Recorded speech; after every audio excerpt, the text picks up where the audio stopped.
Hello, ladies and gentlemen. Eddie Marcus here again. Let me tell you something you didn't know. You would think that all people on the planet want peace and prosperity and joy. You would think that they would like to have education if they needed unlimited and unrestricted, health care from the womb to the tomb, whether it was free or whether they had to pay for it, they wanted to be able to do it. And that they would want a career of their choosing so that they can be contributing in the goods and services that are produced for the people. By helping, playing a part in the creation of, you are automatically entitled to a portion thereof. Now that just seems to be just common sense, simple sense. And everybody, if you ask them, would want a part of this.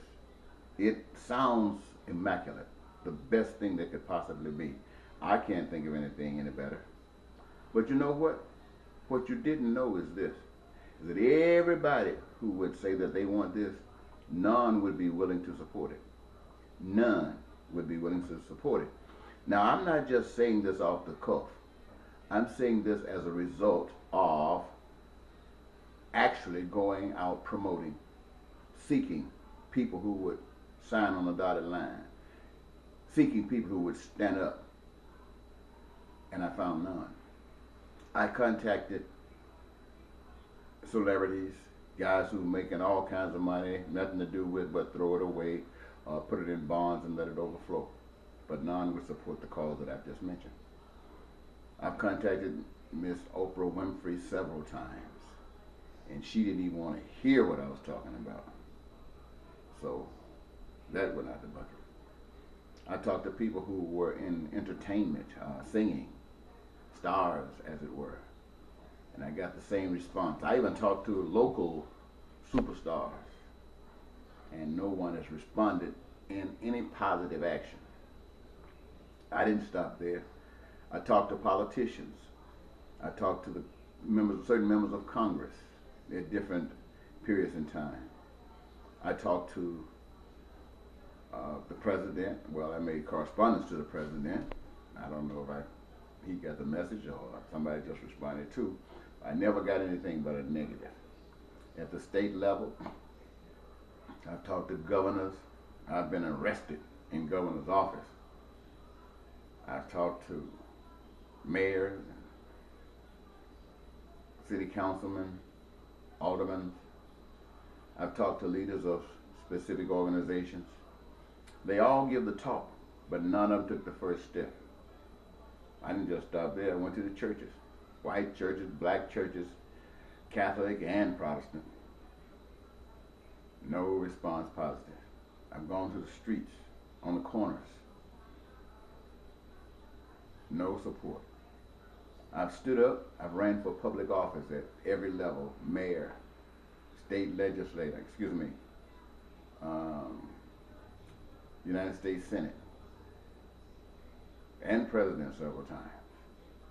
No one wanted to support the cause.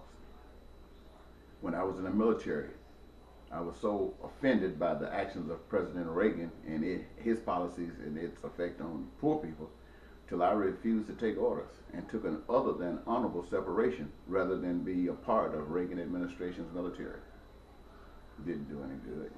Came back into a civilian population, later on trying to run for office just to see if I could get people to wake up. Knowing, well, to put it this way, there were times when I committed crimes against the people of the state of Minnesota, just to see if I can get somebody to stand up and listen, even if they had to come to court to listen, forcing them if they would just be interested enough to come to court and see what was going on, knowing that if they refused, I would end up in prison, jail and prison. And I ended up in both of those institutions over a period of time. Still, nobody listened. Not only that, I've been married twice. My first wife didn't listen, and my second wife isn't listening. The church I was going to, they're not listening. The preachers I talked to, they're not listening. Now, I know some time ago in 1984, I was given a mission by the Spirit of God that American Christians were on the road to hell. And I was supposed to tell them that.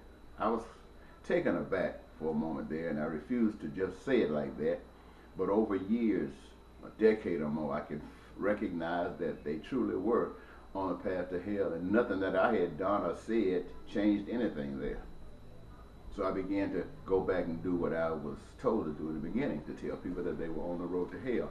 But it's not good enough to just say you're on the road to hell. I have to be able to tell you the way off of that road, how to get off that road. Well, I've been doing that for years. Nobody's listening. Nobody's listening. And now it seems that when I check the internet to get information that they will not give you through the system, I find out that the other voice to destroy all of humankind is in play. And that activity is on. And they're just about, according to what I hear, just about to be successful in that endeavor. And they should not have any problem, since everybody claiming to want peace don't. Everybody claiming to want prosperity don't. Well, I guess what the message is yes, they want these things that I've mentioned, but they want it for themselves, and they don't care about anybody else. And so since they just want it for themselves and don't care for anybody else, then everybody is denied it except the snakes. I mean the real snakes. The other coming along snakes just don't have the courage. So I just thought I'd take a moment to share with you something I bet you didn't know. Bye-bye.